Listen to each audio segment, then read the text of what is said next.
Lecture CO8, Integrated Component Facade, directly builds on the double facade lecture. When we look into this system, again we go to the double facades just to recall.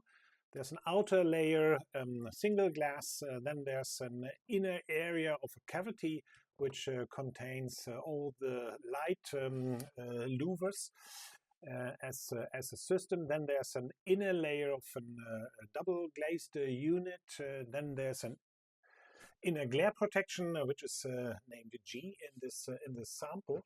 And as these double facades are, say, on the first step to change the functionality from the normal facade, which just closes and closes, into an enclosure plus an additional energy supply for the heated up air within this cavity, we can envision that integrating of all service components within this cavity, within this facade, would make sense as, say, a technical or technical solution. And also, it's interesting that, say, with these two industries, the service industry, HVAC industry, versus the next to the facade industry, we have two quite high-tech oriented industries which actually fit quite nicely together with their way of thinking, the lifespan, the expectation of the components, and the technologies used. So it was some kind of an obvious concept to get this next development step done. We showed the evaluation of double facades. It starts with the typical boxed window, continues with the second skin facade, an additional single layer, the corridor facades preventing disadvantages of airflow between floors, the combination of these two, the boxed window having air inlet and then leaving the air into a chimney, which creates the draft. The combination of these systems, the alternating facade, a simple window next to a double facade, and then the combination of all these types of facades is the so-called component facades, where we add next to the functionality of a double facade all the service components into the system. That's why we defined it as a component facade as a system. Component facade integrates next to the cavity within the system of a double facade, single outer layer, insulated inner layer, adds the mechanical services to serve for heating, cooling, air, but also an active, say, environment control for light to be integrated in this environment. The first project where this is done was Post Tower in Bonn. Within this Post Tower in Bonn, the engineers came up with let's use the typical double facade of that time and add all the service components to this double facade. We see this pretty much craftsman made system. It's the very first system, so not that much industrialized as we see them nowadays. And we see this is the outer layer of the cavity, the double facade. We see the inner double facade. We see the heating device. Air is directly getting from the cavity of the double facade into the system, being conditioned and then brought into the building itself. We see heating and cooling supply here as a setup which then feeds the device. And these devices are built decentral. So in each second of the grid system, each second component, this is integrated to serve for the entire building. With the consequence that there's no general duct system necessary in that building in that dimension as we usually are used to for air ventilation, because we have the air directly at the outside. We get it in the system, we use it in the system, then we penetrate through the chimneys which are built in this setup. The idea is to have decentralized service components and not centralized service components, by that having less ducts in the system. That's why they actually make a lot of sense in high-rise buildings. Next one, a project in Düsseldorf, Capricorn, where this was, say, more specialized, more advanced developed, is this one. We see this entire service unit as a kind of black box being integrated in a unitized facade, being brought in by the one supplier, versus the while the other supplier delivers the entire facade system, and then they're both hooked together and plugged in the system and then plugged to the main system. Heating, cooling done decentralized within these units as a set. And this could be done next to new buildings, also in refurbishment buildings. This is a project done in Ludwigshafen, where we see that all the heating and cooling device, all the HVAC system which is installed in this facade is happening in here. Air gets in here, is treated, and then brought into the main building. So this situation brought into the main building as a system, as a decentralized system, using the air of the cavity, which was added as a new construction. Other solutions which we find in the market, this one is an early Schüco system, where they try to get all the service units positioned in front of the floor slab. Very nice, because it gets very slender, also very nice shading-wise. This is another system, it's Vicona, who developed this one. They have all the service components being integrated in this area, where they also added some PV system, and they also added artificial light to the system. So they added the idea of next to having all services being linked to the facade, also getting the illumination of the offices linked to the facade, which means that this illumination is also placed in this prefab unitized system, and then with a certain mirroring effect in this screen is penetrating or delivered very deeply into the room as system.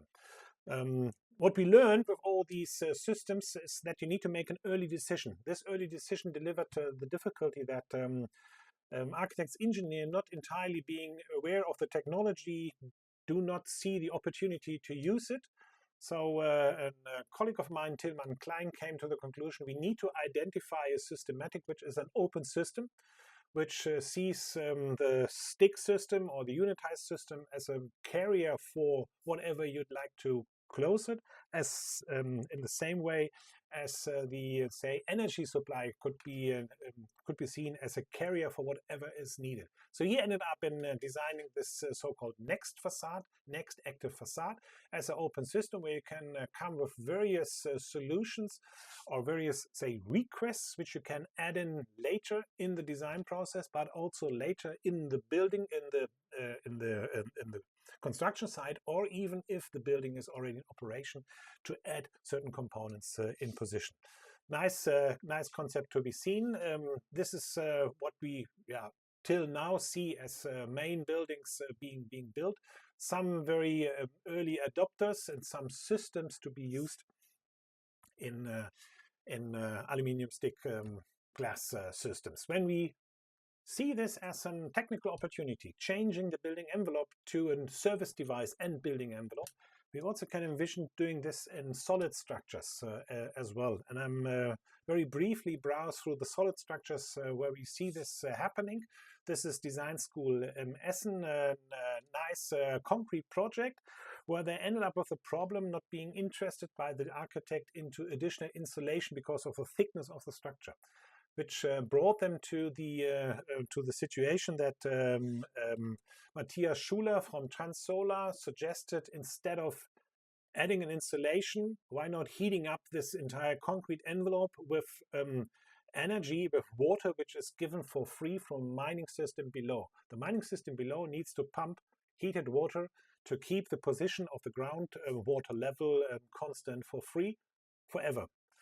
And this energy could be used to heat up this entire structure. That's what they did in this project. And then Bollinger Grohmann, Holger Techen ended up being the engineer to do this concrete engineering, which means that they needed to get a piping system integrated into this concrete layer, and by that being able to heat up this entire facade. So it's not passively insulating with a certain insulation layer, it's actively heating up the facade to secure that there's always a temperature of, what was it, 18 or 20 degrees at the inside of this concrete structure. They named it active insulation. You may have argues about the use of the energy, but that's not the purpose of this lecture. We see this activation of the facade, so not only wrapping, but also being an active component. And we see the next developments. This is a master thesis from Marcel Bilo, who came up with the idea of using this small capillary pipes, small plastic pipes, which are brought into a certain material, in this situation concrete, which are then flooded with water, and then the water actually could function as a heating or a cooling surface. So getting warm water into the system, we obviously create a heating system which then radiates into the room as a heating system. The resource needs to be defined. This was his first concept. This concept was adapted for this small project which we once built in Detmold, Ostwestfalen-Lippe. So in the middle of Germany, you see the capillary system. You see the sprayed concrete. It's actually a 3 centimeter thick concrete layer which is brought on this surface, and you can building physically envision this as say solid structure, virtual solid structure, because by heating or cooling the concrete of 3 centimeter, it actually acts like a concrete of 10 to 15 centimeter, a thermal mass. This idea was adopted by Rieder. Rieder is known for producing concrete plates. He understood the potential. He integrated this capillary system into these concrete plates and made a product out of this. And it was also adapted by Jens Schneider, who's a colleague in Darmstadt, who at that time got known of this idea and used this idea to create this ETA factory building in Darmstadt. The nice thing is they use the same kind of capillary pipes. You see here an inner wall, which is a double T or P section. You see all the capillary pipes being positioned at the inside, heating and cooling, and at the outside as an energy resource harvesting device. So the piping system being placed here as well. The manufacturing, you see the same capillary pipes being installed. The storage system to store the heated energy, the harvested energy from the outside somewhere in the system. They have a daily and weekly and a seasonal storage system. You see the dimension of the storage system quite large, and then the radiation to the inside to bring the energy to the inside. And the nice thing with this project is it's not only about heating; it also functions for cooling. So they are able to harvest the energy from the building at the inside, store it in the storage, and then deliver it to the outside at nighttime. So the temperature drops allows you to monitor and to calibrate the inside-outside temperature next to each other, which is really interesting because then over a year we only have to deal with the temperature differences of the typical average 10 degree for Darmstadt versus the 20 degree expected at the inside, and not always heat or cool the maximum temperatures which we are facing as a system. This is how it looks like at the end as a project. Very nice adaptation of a say early idea into a project to be seen. This is followed up by others. So this is Jason Folland's PhD work. He came with the idea of harvesting the energy with tiles being exposed and oriented perfectly to sun to create the maximum energy impact in a system. And during his PhD process, he developed in the end this device, which are the known tiles, outside tiles as a collector layer, inside tiles as a radiation layer, and then a decentralized storage system, decentralized bi-axis storage system to serve for this functionality. Very, say, nice future potential for getting this technology adapted. So we can envision next to, say, the aluminum glass versions where we see the energy harvesting opportunities and then being used to perform a service device at the inside, that this could be also added to solid structures. And we either envision units being simply added or the solid structure itself being activated, or maybe virtual solid structures which are done in a light structure, in a light technical structure, but do function by its functionality like a virtual solid structure as a system. Again, the authors of this lecture, and by this I stop here.